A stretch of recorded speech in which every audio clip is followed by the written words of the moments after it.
La minería de la Sierra de Galo, historia, patrimonio, legado de Lorenzo Cala, Barrio Nuevo, editado por el Centro Mexicano de Estudios Históricos. En primer lugar, quería agradecerle al autor la confianza que ha demostrado en nosotros para presentar su libro en Almería. Y también quería agradecer a la Delegación de Cultura y a la Biblioteca Biosfera y a su personal la colaboración que ha tenido en este acto, por supuesto, al grupo holandés que ha tenido la movilidad de nuestras clases y que actuará al final de esta presentación. Me acompañan el autor Lorenzo Cala y nuestro vicepresidente Juan Miguel Valdeano, que realizará la presentación del autor del libro. Este libro, entre otros aspectos, uno de los aspectos fundamentales en él, se refiere a uno de los episodios más recientes de nuestra historia contemporánea. El escritor minero de la Sierra de Galo, en la primera mitad del siglo XIX, pero que tuvo raíces incluso en épocas anteriores, que podría haber sido el envío de una revolución industrial en Siria, en Andalucía, que nunca llegó a florecer y que, como otras tantas grandes oleadas económicas en nuestra provincia, se agotó tempranamente, aunque antes contribuyó al escritor de muchos de los principales núcleos urbanos provinciales y muy especialmente Berja. Con esta temática, precisamente, tengo una vinculación personal, ya que siendo profesor en el Instituto de Berja, que en los años 80 participé con mis alumnos en un proyecto de investigación en el aula, que precisamente versaba sobre estos aspectos y que en aquella época, aunque la escandinavia era más fácil que ahora, en el sentido de que el trato con los alumnos y las actividades que había para trabajar eran mucho mayores, pero sin embargo tenía el inconveniente de que no se contaba prácticamente con bibliografía y con estudios. Estamos hablando de hace más de 40 años, de manera que en aquel entonces nos había venido muy bien este libro de Lorenzo Cala, que disfrutamos y que sin duda es una aportación importantísima a esa parte de nuestro patrimonio, de nuestra historia, que es la minería y sobre todo la minería en la Sierra de Galo. Mi agradecimiento a la autor y a todos ustedes por asistir y nada, muchísimas gracias.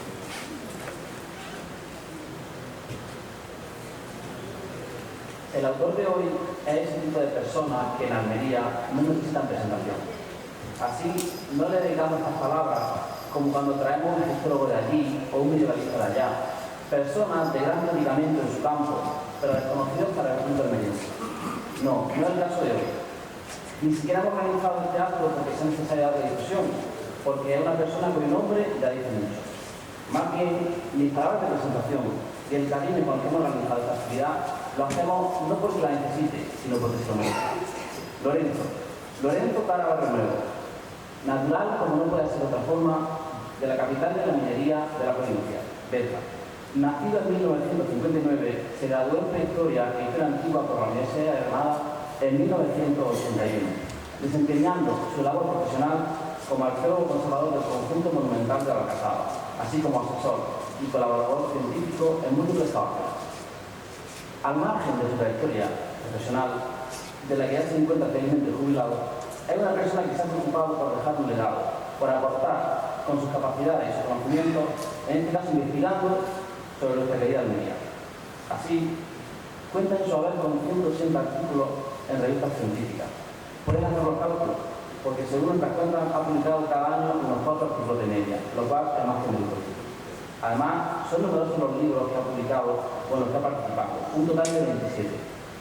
Entre los que podemos destacar 150 años de arqueología en Almería, escarbando entre papeles, La Zanca, una aproximación histórica, Guía de la Alcazaba de Almería, Arqueología de la Baja Alpujarra o, por supuesto, el que nos trae hoy, La minería de Sierra de Galo, Historia, Patrimonio y Legado.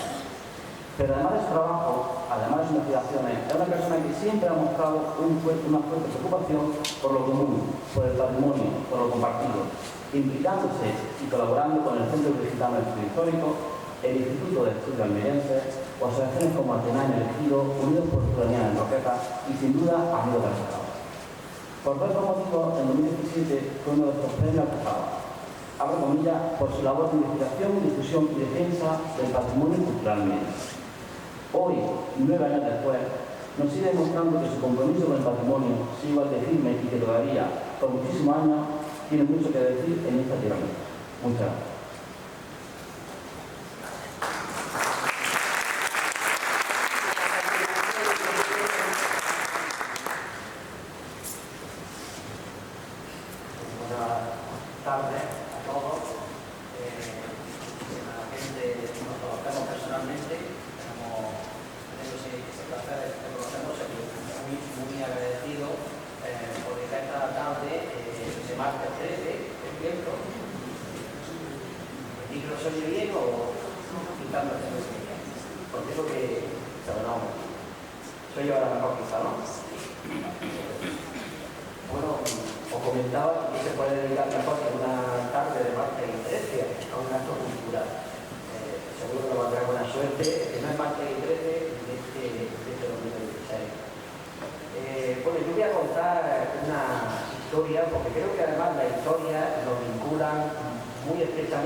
Porque toda historia empieza por un buen misterio y en este caso, para mí, como investigador, lo que define realmente a un investigador, lo que define nuestra posición en el mundo, no son las convicciones que tenemos, sino las preguntas que nos hacemos sobre el mundo. Yo tenía muchas preguntas a la minería Sierra de Gado porque todo el mundo, Berja, Guadalajara, Nada, María, todo el mundo decía que había sido muy importante, pero yo cuando visitaba aquellos paisajes me encontraba muchas ruinas incomprensibles, y un mundo que además había sido abandonado, había sido expoliado, un mundo que carecía de prestigio y carecía de conocimiento. Un poco más que lo ha comentado al principio. Era un mundo que había finalizado prácticamente sin dejar legado. Eso para un historiador es un reto. Fue tan importante qué es lo que realmente ha quedado de todo esto. Bueno, esto es una especie de reflexión que yo me hice al principio, pues para situarme un poco y para ver el tono del libro. Porque todos los libros, aparte de un contenido, tienen que tener un tono. Y este tono, ya os lo digo, es un tono reivindicativo, es un tono local, pero nunca localista, es un tono de reflexión. Como se ha comentado anteriormente, ¿qué quedó de todo aquello? Si fue tan esplendorosa, si la gente ganó tanto dinero, ¿qué quedó de todo ello? ¿Dónde quedaron esos 20.000 mineros que decían las fuentes, los documentos que habían estado poblando esa sierra de Gado? ¿Dónde están todos?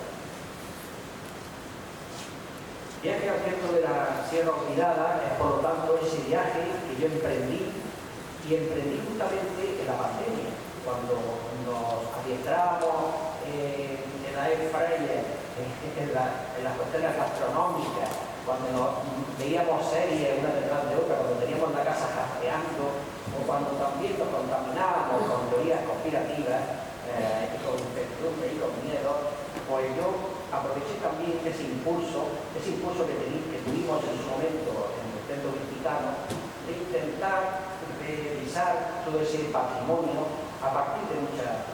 Y a partir, por ejemplo, yo soy arqueólogo, ya lo sabéis, es inevitable, a partir de estas ruinas, que como veis aquí están perdidas en todo lo alto de una sierra maravillosa que tenemos aquí al lado, pero que es una gran desconocida, estaban perdidas.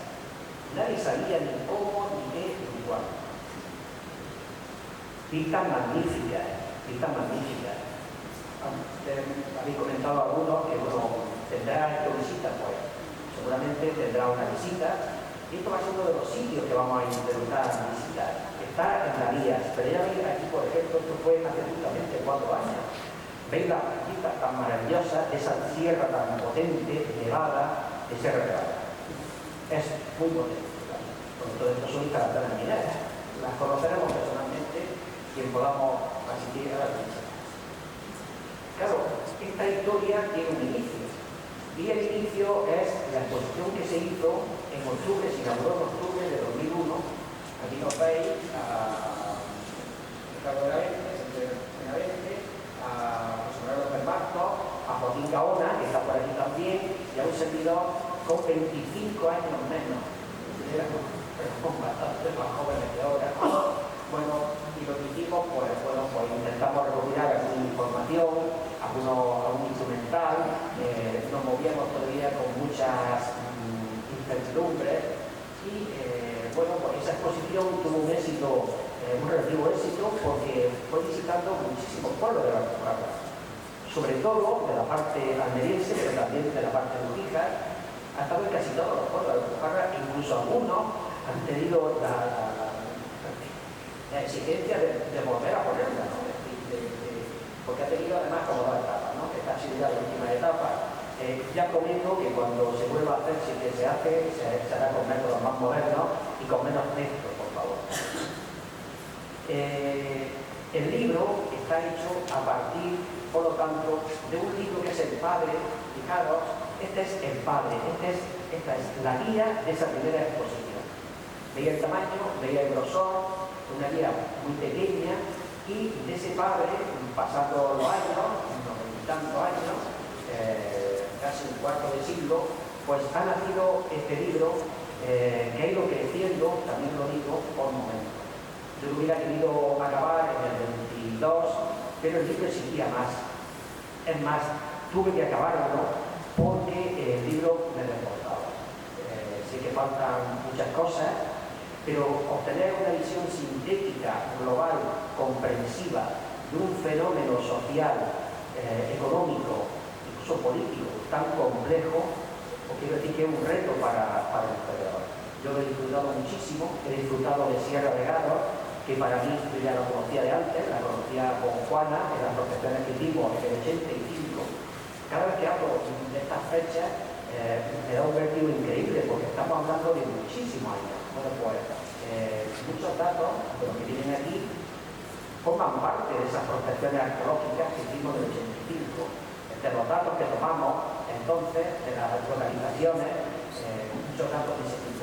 Entre ellos localizamos unas cuestiones que son curiosísimas. Yo voy a ir contando cosas curiosas del libro, simplemente porque para animar a la lectura, que de eso se trata, precisamente una presentación, pero sobre todo porque el libro tiene una ventaja que para mí es insoslayable. Artero me decía que ya muchos años, Artero que publicó mi primer libro en 1990, decía: mira Lorenzo, la manera de no equivocarse con un libro es que tú hagas el libro que te hubiera gustado leer. Y este libro a mí me hubiera gustado leerlo cuando tenía, no sé, 20 años, 30 años, 40 años, porque quizá a partir de ahí me hubiera enseñado otras cuestiones, me hubiera planteado otras cuestiones. Claro, esta cerámica que nos encontramos aquí, esta cerámica que está en Chequeñita, es una cerámica excepcional, romana, que está en un sitio de un yacimiento impresionante a 1600 metros de altura. Está en La Ujara y se llama, curiosamente, la sepultura del gigante. No voy a contar la historia, porque la historia en sí misma, la historia de la leyenda de la sepultura del gigante, merecería casi una conferencia. Pero os va a gustar muchísimo esa historia, que aquí simplemente os comento como una píldora, como una anécdota. Esas cerámicas decoradas que venían del sur de la Galia, cerámicas romanas, son excepcionales, de las mejores que yo he visto. Y se encontraron en La Ujara a más de 1600 metros de altura. ¿Por qué una sierra sin monumento ha sido tan decisiva? Pues con muchas circunstancias. Las fuentes dicen que hace prácticamente 2 siglos, en Sierra de Gádor, en la parte fundamental de explotación, que eran los 4 municipios, por orden alfabético, Berja, Italías, Fondón y La Aguja, había hasta 20.000 trabajadores. 20.000 trabajadores. Y vosotros diréis, es una exageración, ¿de qué vivía esta gente? Sí, porque están todavía las viviendas de los trabajadores. Había verdaderos barrios. Están las ruinas de esos barrios, lo que queda de esos barrios. Esta imagen que hemos permitido rescatar es la primera imagen que tenemos para los que seamos de Berja de la procesión de la Virgen de Gala. Debe ser de 1890 aproximadamente. La hemos mejorado muchísimo y bueno, pues los que somos oriundos de aquella zona, pues identificamos perfectamente todo el entorno porque se conserva tal cual. Porque Berja, en menor medida Valías y en menor medida Abra, conservan esa gran capacidad rememorativa del paisaje y sobre todo del paisaje urbano. La diferencia, por ejemplo, con Almería, que la gente sabe de dónde vivían las familias y que las casas tenían alma, y todavía tienen alma.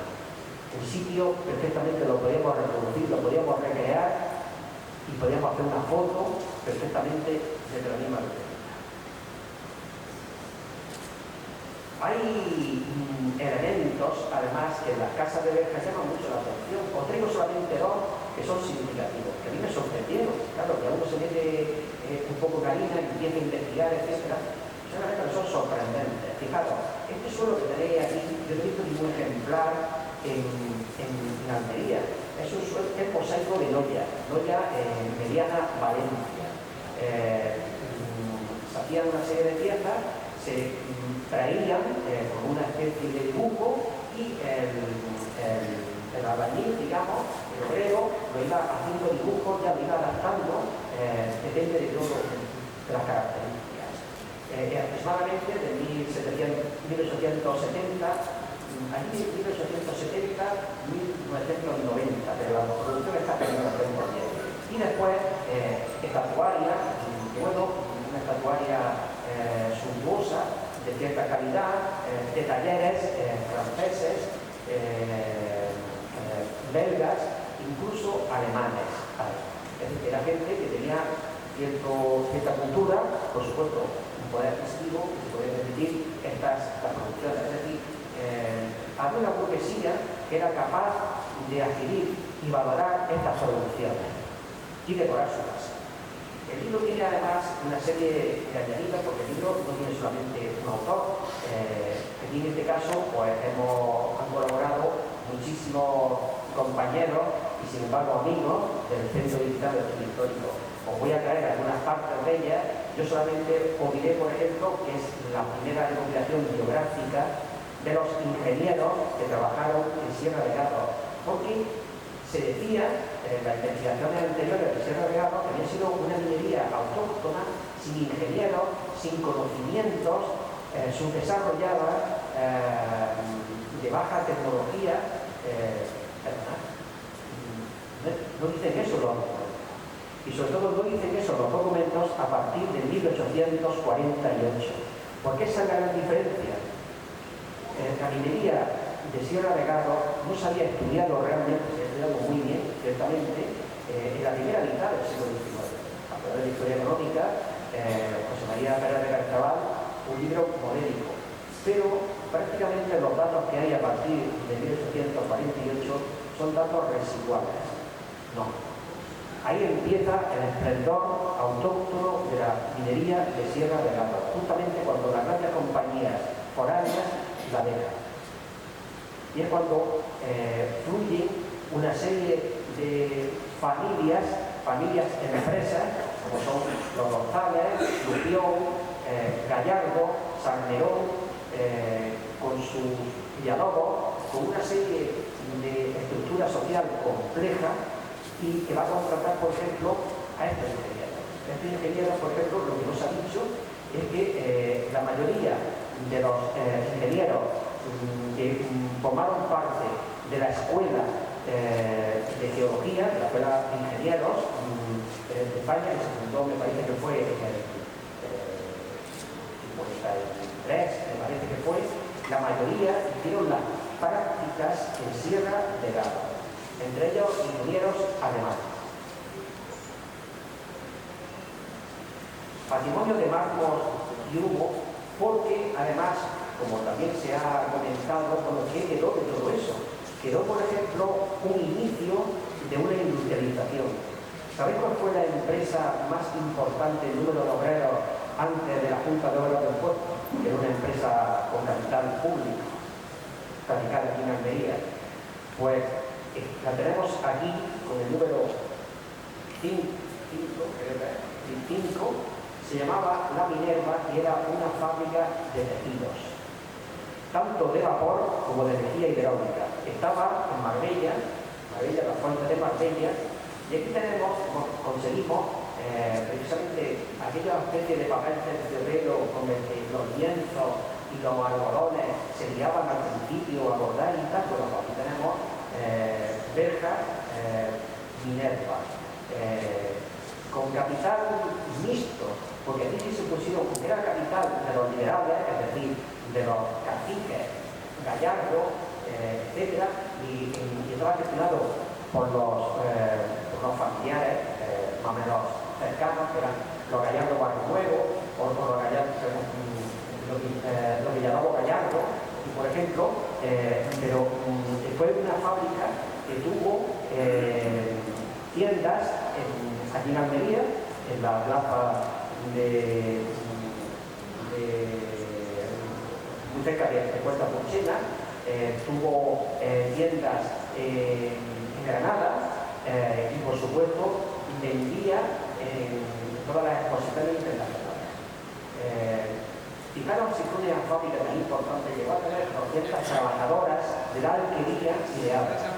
Imaginaros que tuvo tanta importancia, incluso tuvo su crisis económica, claro. Competir con las filaturas protegidas de Cataluña era muy difícil, muy difícil, porque tuvo que buscar financiación en la banca Rodríguez Acosta. No hay ninguna banca almeriense, en la banca Rodríguez Acosta de Granada. Y gracias a esa documentación sabemos las vicisitudes que tuvo huelga, una serie de cuestiones bastante curiosas. Desapareció aproximadamente después de la Segunda Guerra Mundial. Aproximadamente primero tuvo una parte que estuvo en Peñarroda, después se pasó y la fundación es de 1870 y algo, 77, 78, 79. En busca de los mineros sin historia, recopilamos también en esa primera documentación, en esa primera exposición, una serie de elementos que me llamaron la atención, sobre todo porque eran elementos que la gente todavía decía, oye, es que esto era de mi bisabuelo y tal, estuvo en las minas, estuvo trabajando, etcétera, eran pitos, eran herramientas muy sencillas, pero ¿sabéis por qué eran herramientas sencillas? Porque Sierra de Garo nunca tuvo los problemas de Sierra de Madera. Vosotros veis, por ejemplo, nieva en Sierra de Garo. Pues veréis, cuando se deshiela, veis por la cima de Sierra de Garo que no hay charcos apenas, no hay agua embalsada, se filtra todo, es una esponja. Los pozos y las fuentes de todo alrededor precisamente vienen de ahí. Pero es que además las minas no necesitaban ser entubadas, es decir, no se necesitaba que tuvieran las minas desagüe como Almaguera, que siempre tuvo un gran problema y por eso tuvo que meter bien pronto las máquinas de vapor para el desagüe. Por tanto, estaban obligados a una tecnología, estas no estaban obligadas para nada, ni tan siquiera para entubarlas. Veréis, por ejemplo, en el libro fotografías de galerías y veréis perfectamente que son como cuevas. No hay maderas apenas. Nada. Sierra de Garo como paisaje industrial y humano. El libro también tiene referencia a qué comían los mineros. Bueno, pues aquí tenemos una referencia curiosa de lo que comían los mineros de Sierra de Garo y a los trobos, por ejemplo, el trobo, que es ahora lo haremos también una parte, son quintillas repentistas, es decir, que se van improvisando, etcétera, y Yo, por ejemplo, en la zona de Marbella, oía a la gente hablando así, la gente hablaba normalmente así, ¿no? Un chascarrillo, digamos, ¿no? Bueno, pues esa tradición que está ligada también al flamenco, de alguna manera, a los fandangos, etc. Esa tradición pasa a Sierra Magrera y después pasa a la Unión, a través de la gran inmigración que hubo. Hubo oleadas de migración, 1760 y 1880.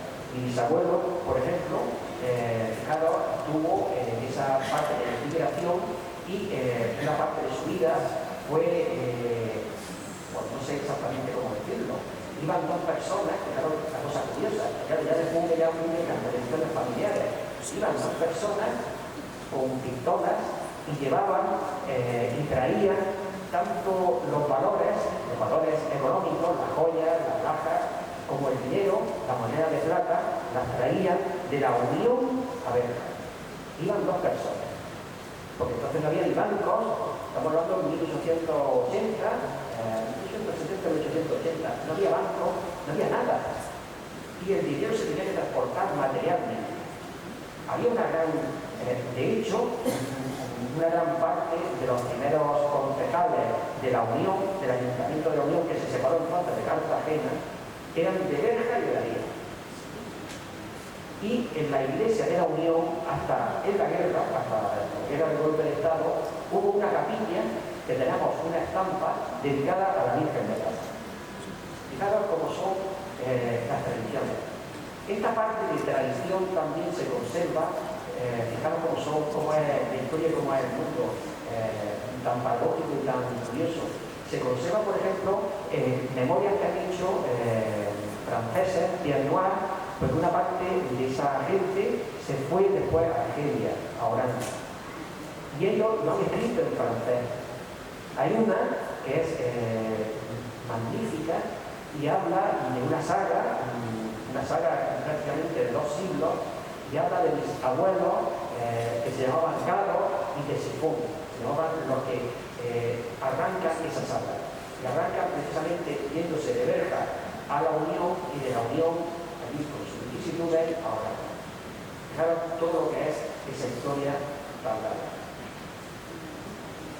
Es una historia que está llena de sorpresas y una historia también material.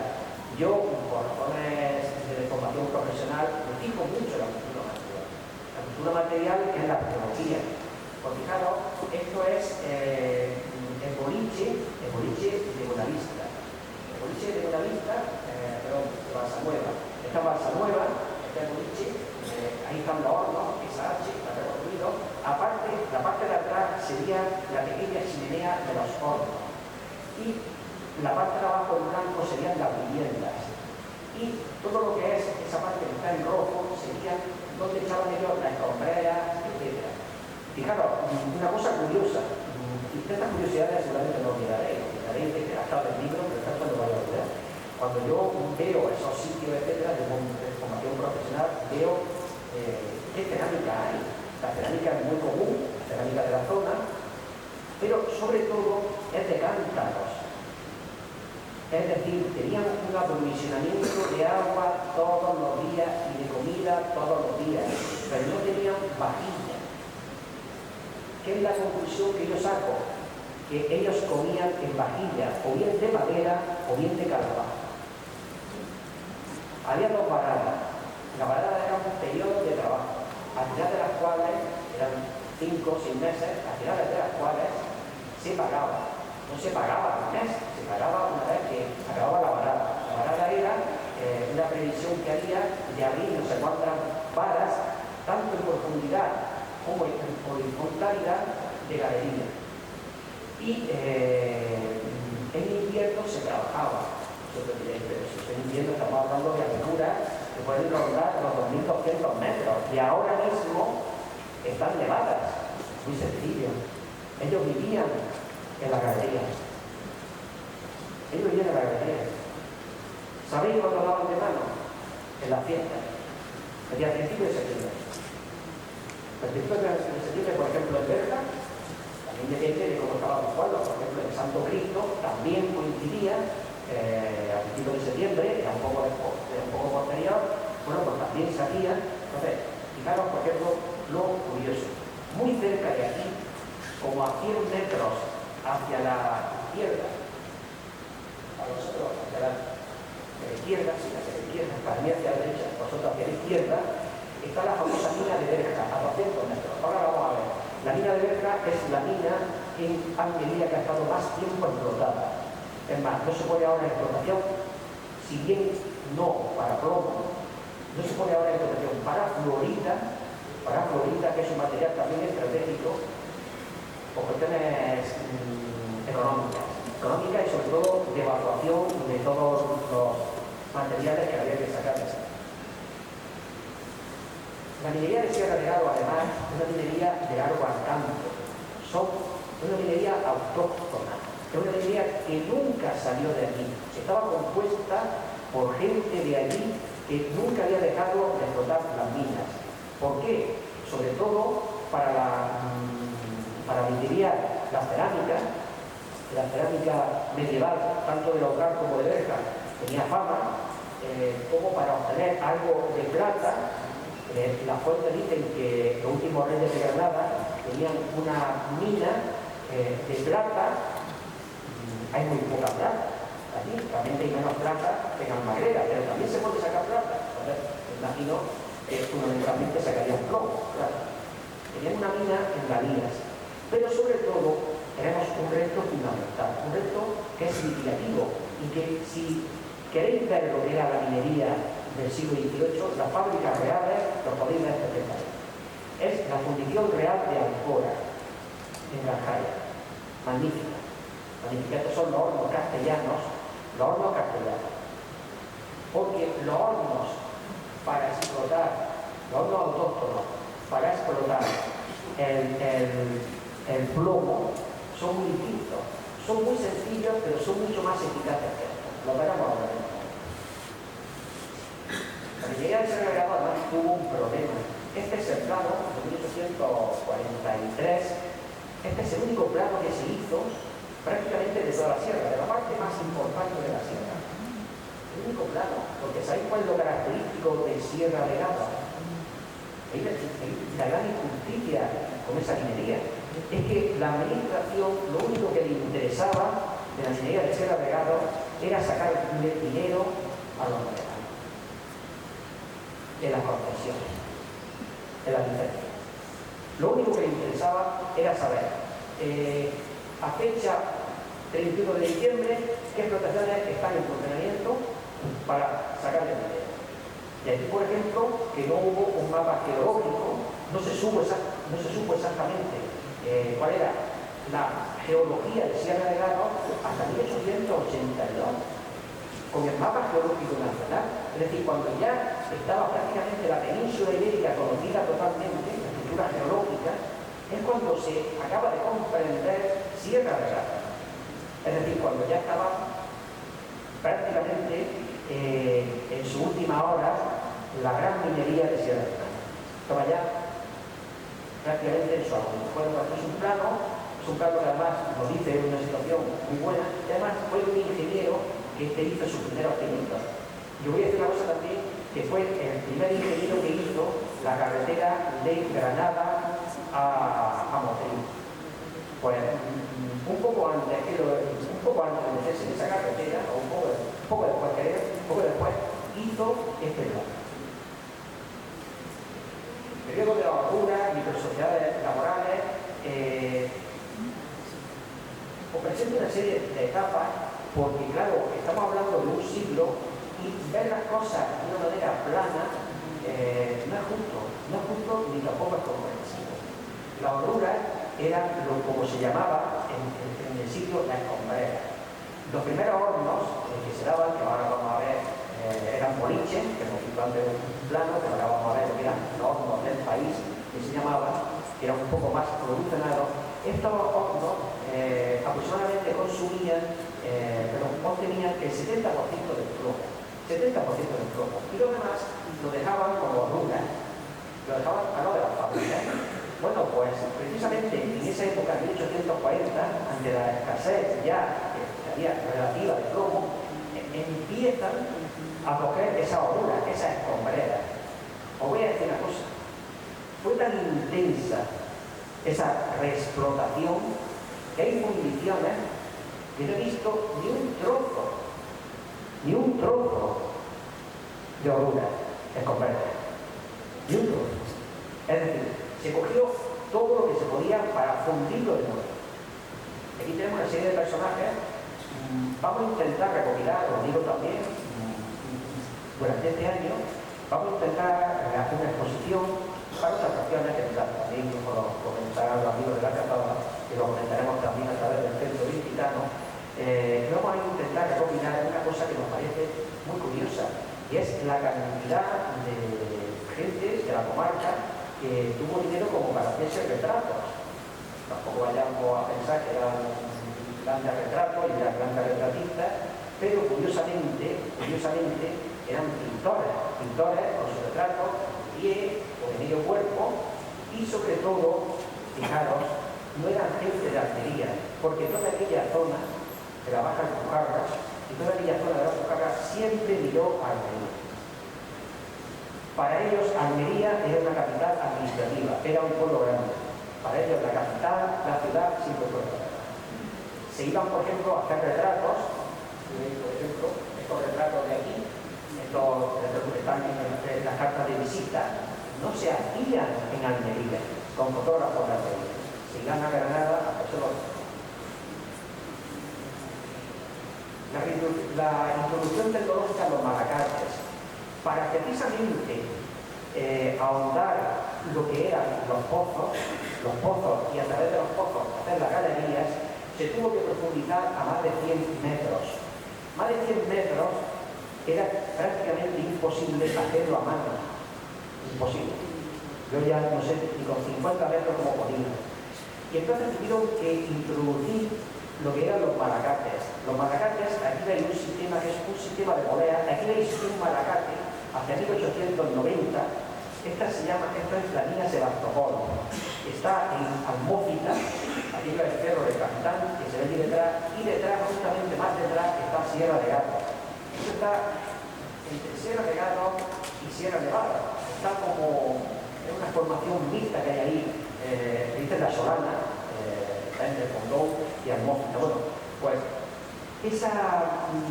ahí ponían un muro y mediante un trozo el muro subía el ascensor y bajaba tanto a los trabajadores como el mineral. Eso permitió hacer pozos de hasta 200, casi 250 metros. 250 metros son bastantes metros. El agotamiento y el giro a la uva de mesa. Hasta ahora no estaba explicado un hecho que ha pasado desapercibido. ¿Cómo es posible que en 7 años, teniendo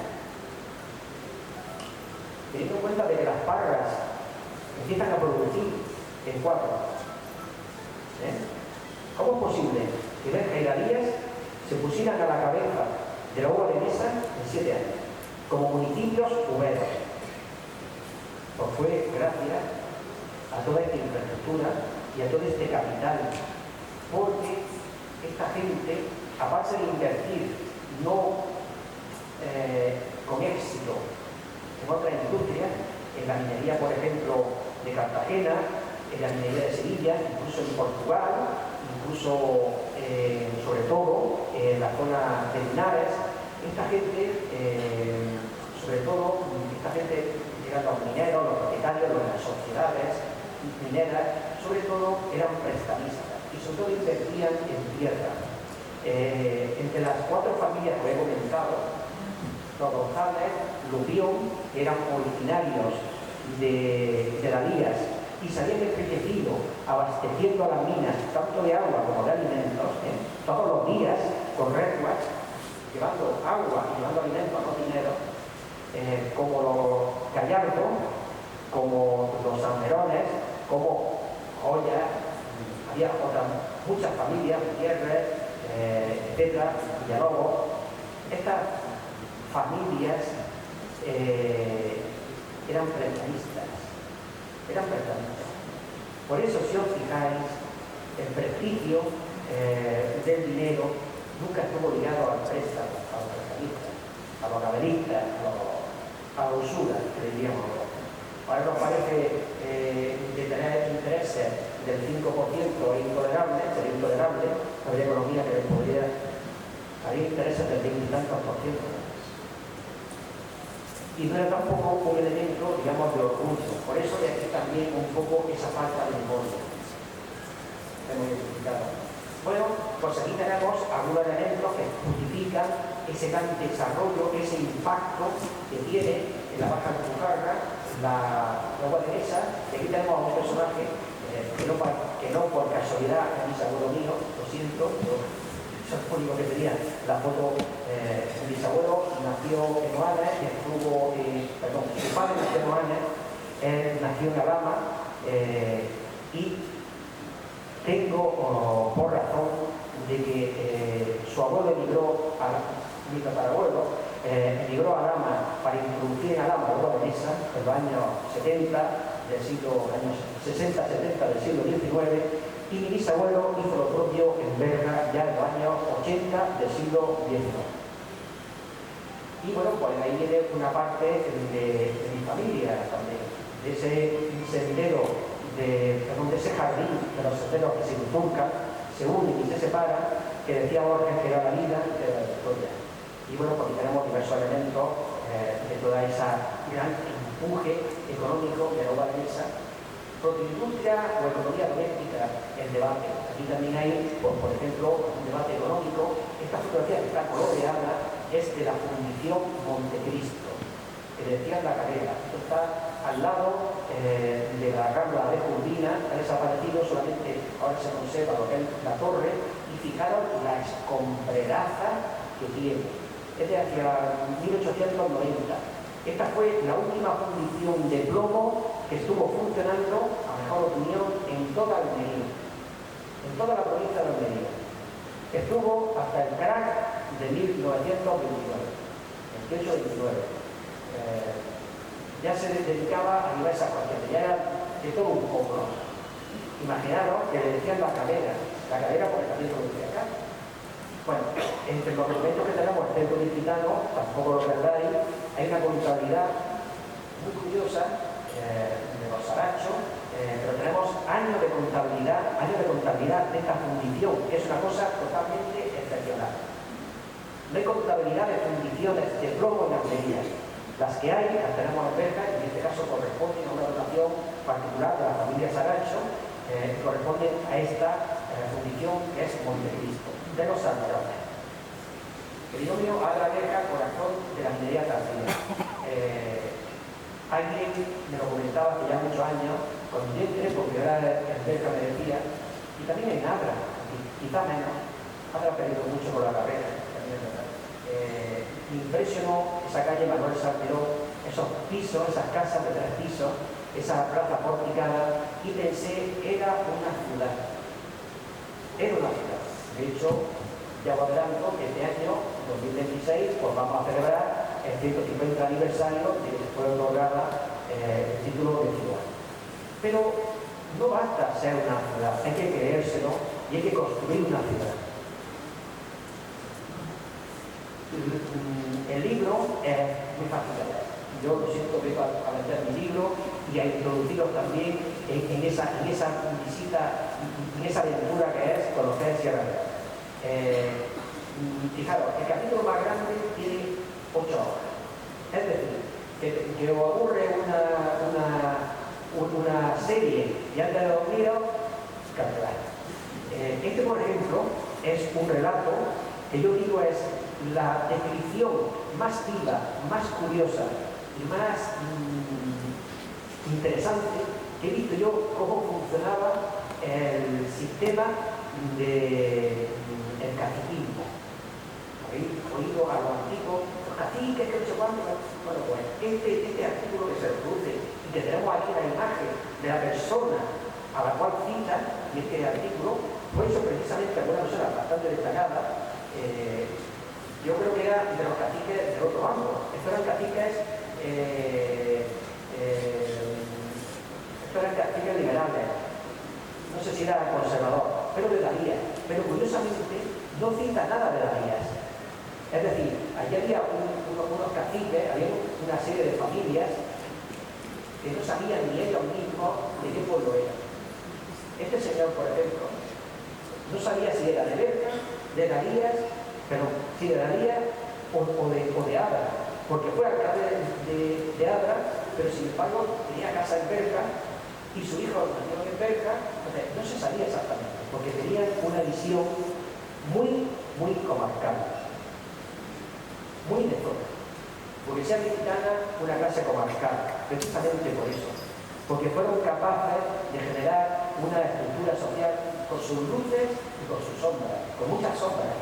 Entre ellas la sombra es de que hubo una inmigración atroz, eso sí lo digo, atroz.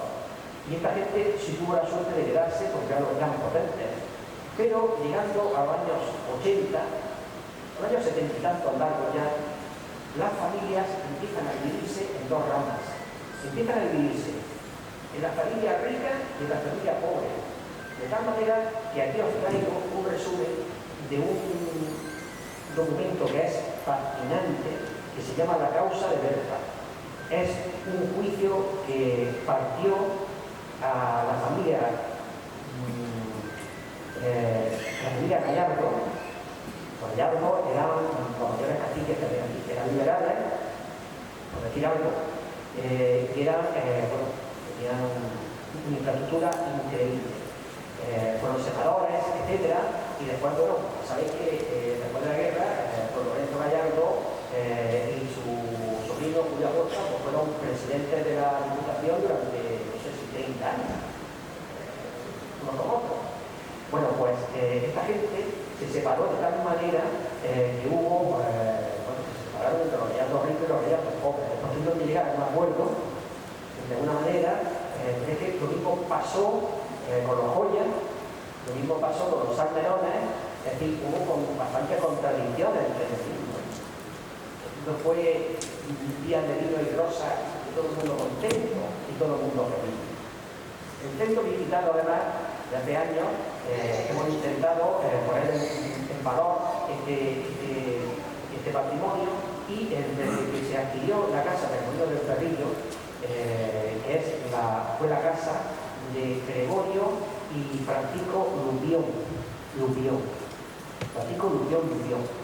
¿Sabéis Gregorio Lupión, que era su padre?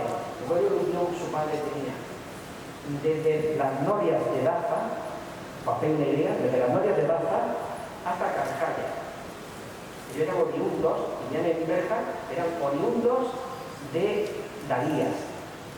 Compró, a través de la desamortización, desde las norias de Daza, toda la almeilla, toda la sierra, la maleza, el sitio mayor de sierra que divide en Darías todavía otro Lupión, hasta el término de Cascalla. Sería hasta la otra vertiente. Bueno, pues esta fue la casa, y con nuestras luces, con nuestras sombras, porque, bueno, pues añadido, yo no voy a pintar nunca, y esto tampoco, por favor, esté pensando de que esto es un libro que es complaciente, se equivoca. Intento poner también énfasis en las sombras que hubo. O bueno, pues también, en este caso, en la fotografía, que yo creo que también puede ser mejorada en la medida de lo posible. No obstante, da una idea bastante exacta, y si no la veis, si no conocéis esa casa, perdonad que os diga, no tenéis perdón de verdad. Tenéis que ir rápidamente a verla, porque merece la pena. Solamente ya os digo, ver la casa. Pero que además esta gente tenía sus casas que eran los cortijos. Los cortijos, además, que están desapareciendo.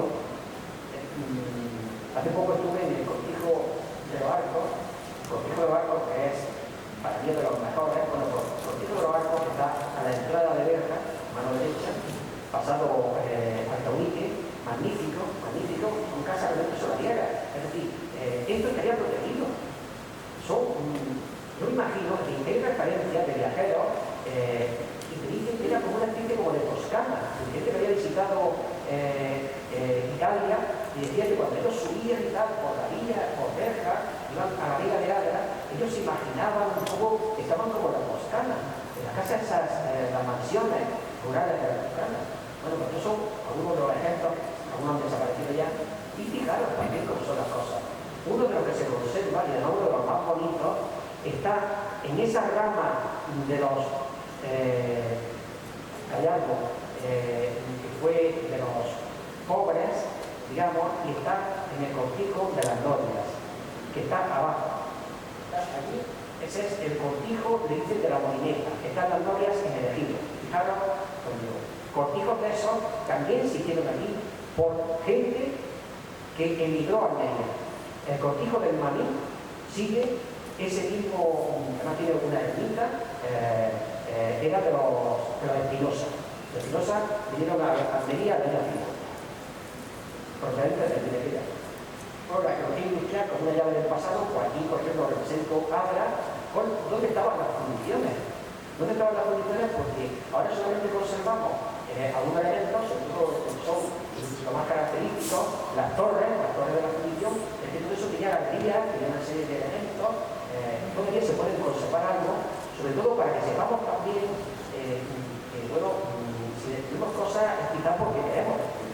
Bueno, aquí ya estamos acabando, os presento un elemento que se llama el horno castellano. El apogeo de la minería de Sierra de Gádor estuvo amparado en una tipología de horno autóctono que se inventó aquí con tecnología propia en Sierra de Gádor. Lo inventó además un señor, porque esto es una historia que nunca se ha contado, pero que ahora se cuenta por primera vez. Lo inventó un señor tal que era de Félix, y se fue perfeccionando. Se llamaban hornos del país. Son hornos muy pequeños y, fijaros, el horno reverbero es como si fuera un horno de pan más estrecho, con doble cúpula, doble bóveda y con una pequeña chimenea de aireación. Hay que tener mucho cuidado con los humos del plomo porque no se puede inhalar. Hay que tener mucho cuidado. Entonces, por lo tanto, todas esas condiciones de las cuales yo aquí por primera vez doy referencias de 100 fundiciones de las cuales se conserva algo, algunas veces se conserva ruinas, por supuesto, se conserva casi todo, pero 100 industrias de ese tipo, desde las más desarrolladas a este tipo tecnológico que ha sido despreciado por los técnicos, era despreciado por los técnicos. ¿Y sabéis lo que le acusaban los ingenieros y los listos de turno? Porque claro, los listos de turno es que ya sabemos también qué problemas había con la inspección minera y por qué se trasladó desde Berja a Darías a Abra y por qué de Abra se trasladó a Almería. Y era porque los señores ingenieros no se conocían entonces de incompatibilidades, tenían negocios mineros y por lo tanto no actuaban con la debida objetividad ni con la debida diligencia. Aparte de simplemente ser señores que ponían en cuatro. Yo para que digo un técnico que lo único que es que cada vez que lo veo o que saca dinero, pues no lo quiero. Eso visto de trabajos locales. Bueno, pues este tipo de horno, tan sencillo pero tan eficaz, fue una invención de aquella zona. Aquí están las minas localizadas, que es un patrimonio inmenso, inmensamente grande. Algunas son una maravilla. La visita, me comentaban, no podíamos verlas. Fijaros, para verlas tendríamos que ir, para ver las mejores, tendríamos que ir en un todoterreno, no tampoco, porque hay buenos caminos, tendríamos que hacer, nos quita bastante tiempo, y sobre todo tendríamos que andar algo. No obstante, yo digo que a quien le guste el tema, es arqueología industrial pura. Desde los ejemplos más sencillos, de tipo calera, que además, aquí está Emilio, por ejemplo, vivos en la Partala, aquí en Huasca, ejemplos ultra sencillos, muy sencillos, hasta ejemplos de tecnología muy complicadas. Y además, os voy a decir una cosa que también es una novedad. Las fundiciones más importantes, las que tenían la tecnología más avanzada, que estaban en la costa, tenían fábricas de vapor, tenían sucursales, tenían también fábricas de este tipo en la sierra. Guerrero y Figueroa tuvieron fábricas de este tipo, pero directamente suyas, que le dieron nuevas en la sierra. ¿Y qué es lo que utilizaban? Pues utilizaban primera fundición y segunda fundición. Es decir, para abarcar todo el segmento del mercado. Eso es algo que no se ha hecho. También se le pone nombre a esa fundición. Se le pone nombre, apellido. Fijaros, por ejemplo, tenemos el Camino Viejo de aquí de Almería. Bueno, pues habéis visto que hay sus fundiciones, sus galerías de humo, etc. Bueno, por primera vez se le pone nombre y apellido, porque se le pone fecha y también propietario a estas fundiciones. Fundiciones, de la cual la mayor, la más importante fundición de plomo, no estuvo ni en la zona de Berja, ni de Agra, ni tan siquiera de Cuevas de Almanzora. Fue Santo Tomás. Y estuvo en la Chanta. Y todavía conserva algunos hornos, porque ya ha perdido muchísimo. Un conflicto social como el alto. Narrativas no idílicas, por favor. Aquí os presento yo, por ejemplo, uno de los mayores propietarios, que fue Cristóbal Bartolomé Requena.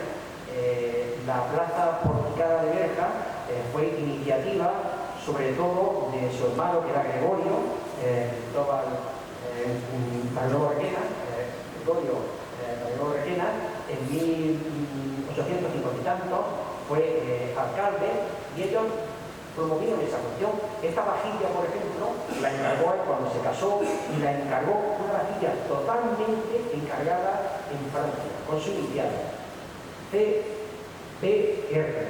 Hemos conseguido pues, la copaina y el azafate, perdón, y la garra. Es decir, hemos conseguido, como la cantidad, la hemos conseguido en el centro visitano, que se pueden ver. Pero os traigo otra imagen, la imagen de todo ese mundo, que era un mundo de una gran inmigración, un mundo de trajinantes, un mundo de gente que iba con los burros y con los mulos, para arriba y para abajo. Os he traído una imagen de 1984, 2 años antes de que se echara abajo, de la posada de la tía Mercedes, de 1860 y poco, y cómo la gente vivía en las posadas en aquel entonces.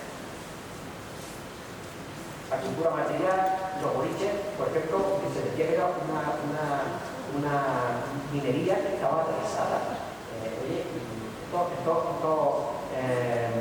Estos ladrillos venían de Inglaterra y son ladrillos refractarios. Estos ladrillos son los que formaban los hornos reverderos ingleses. Son de Agra, pero también son de Berja. Es decir, había la última minería, que es a partir de 1848, que está toda en manos, excepto San Andrés, que estaba en manos de los Heredia, de Málaga, que estaba toda en manos locales, en manos de gente de Agra, de Berja y de la Villa.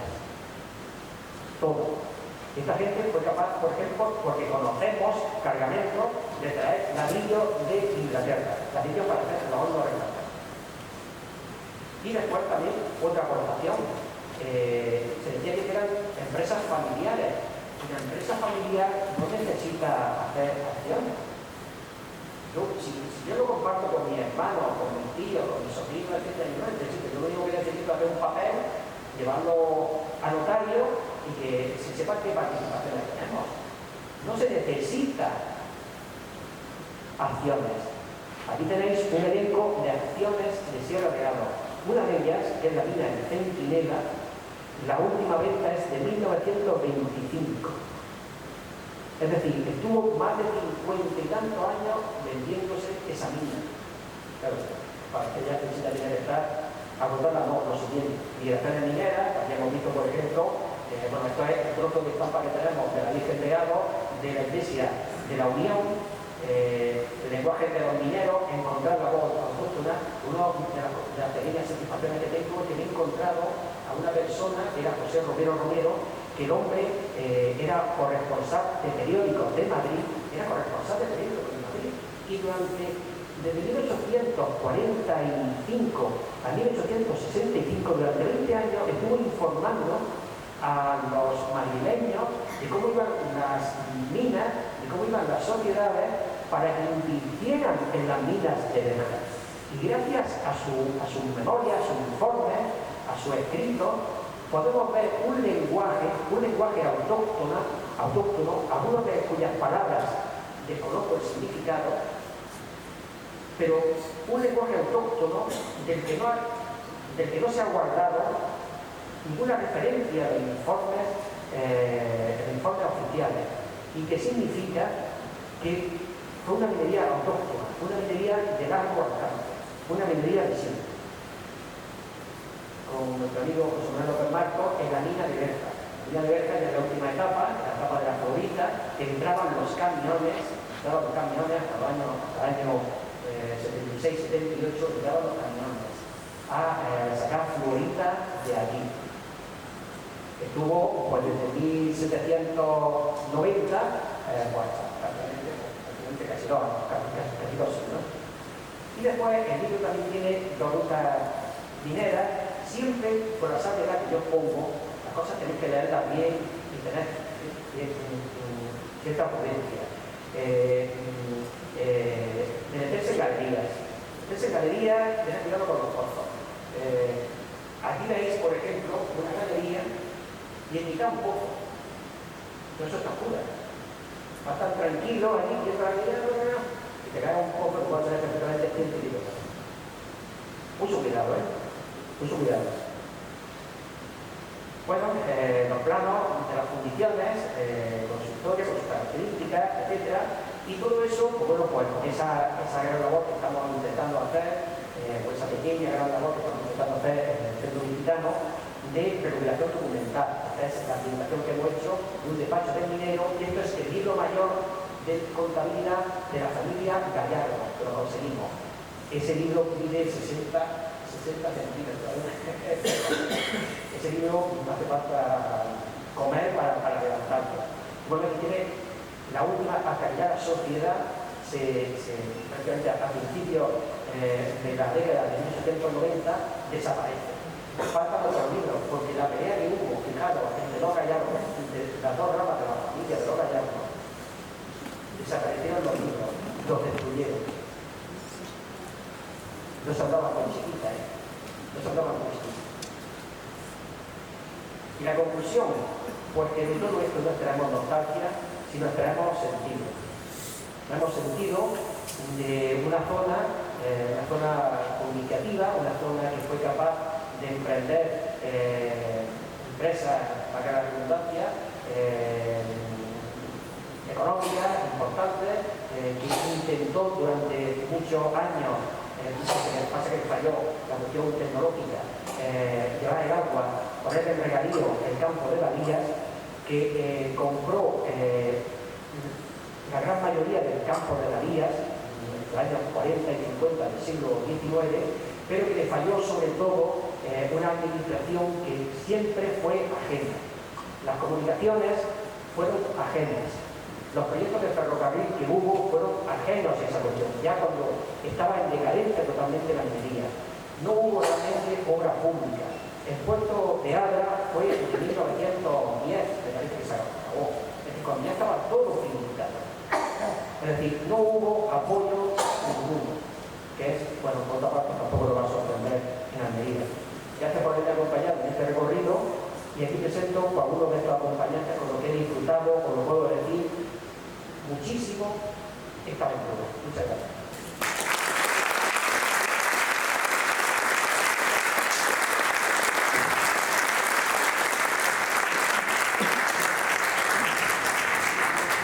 Veré ahora, mientras cambian un poco esta cuestión, pues si tenéis un turno de preguntas, pero yo más que nada os iba a decir que yo me voy a poner, mientras se cambia todo esto, por si queréis opinar.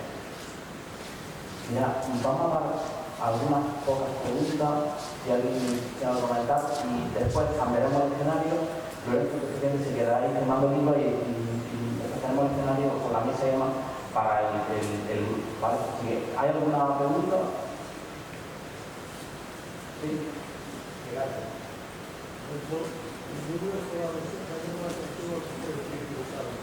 el proceso de dinero de Sierra de Gado provocó la mayor deforestación de toda la zona. La cantidad de árboles que había desapareció. Y eso fue más un proceso de desertificación. Eso es lo que dice. Porque gracias, como dice alguien como que político, me alegro de su pregunta. Mira, hay datos contradictorios. La mayoría de estos hornos que hemos visto, son hornos del país. José Romero lo dice clarísimamente, pero es que además las fuentes lo dicen clarísimamente, todo el mundo lo dice clarísimamente. Estos hornos eran tan eficaces que funcionaban con esparto, apuragas, con matas. Efectivamente, tenemos algunos inventarios forestales de mediados del siglo XVIII, por ejemplo, Canjaya tenía un gran bosque, Pereja, Gadías, y todos tenían bastante bosque, pero yo creo que se produce un problema que es fundamental, y te lo dicen los mismos vecinos. Los ayuntamientos hicieron dejación de funciones completas, de tal manera que esas encinas se emplearon para todo. Esas encinas, fundamentalmente eran encinas para todo, fundamentalmente para viviendas, para cultivos, para consumo humano, para todo, pero no están directamente ligados a la minería, porque ya te digo, por lo menos hasta los años, hasta que están funcionando esa gran... En el 45 se prohíbe ese tipo de hornos, porque decían que consumían mucha maleza, etcétera, y se prohíbe. Hay diversos problemas que pueden llegar hasta 1850. El problema es que tú no erradicas las encinas las cortas. Si se dejó de deforestar en 1850, ¿cómo es que no está otra vez llena la sierra de encinas? Porque lo que sí te digo es una cosa. En un paraje de Berga, que hay estudios que se están haciendo a ver, se llama La Dehesa, hay tocones de encinas porque se han dejado, porque el ayuntamiento sí ahí aplicó una política proteccionista y a esos tocones están hechos árboles. Entonces, ¿cuál fue el problema? Yo creo que el problema fue otro, pero que quizás no se ha puesto todavía. Yo creo que era relativamente sencillo, es decir, parte de verdad y parte de mentira. Es decir, las matas, la maleza, tiene también su función ecológica, ¿verdad? Eso es un proceso también de reforestación o de pérdida de cubierta vegetal. Pero yo te digo, y todas esas fundiciones, esas 80 fundiciones que hemos visto en el plano, que prácticamente esas eran hornos del país, solamente utilizaban esparto, apuraga, no utilizaban nada. ¿Alguna otra pregunta?